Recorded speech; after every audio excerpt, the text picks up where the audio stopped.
when I talked to East Germans before the wall came down, there was what you would call a nascent uh, mentality of there's some new possibilities for us.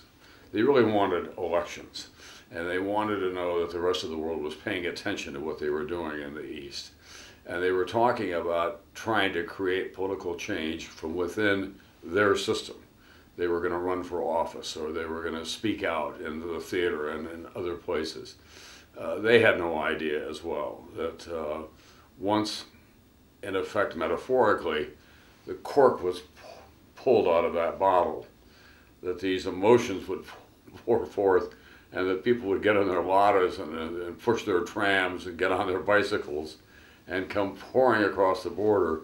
I've often described it to friends of mine as, I said it was like living on Venus and having people from Mars come to visit you. They were that separate in terms of how they'd been living and what they were seeing just across the border. These touching stories, of which there are hundreds of thousands of.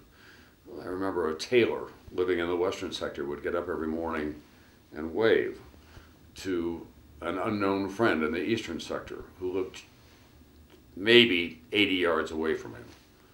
And that morning after the wall came down, they were able to embrace. And to see young families in their cheap acid-washed denims and their trams and their babies walking wide-eyed down Berlin's great shopping districts, and West Berliners going up and pressing money in their hands, giving the children sweets and treats of all kinds. And that was happening in 1989. It was etched in my memory forever.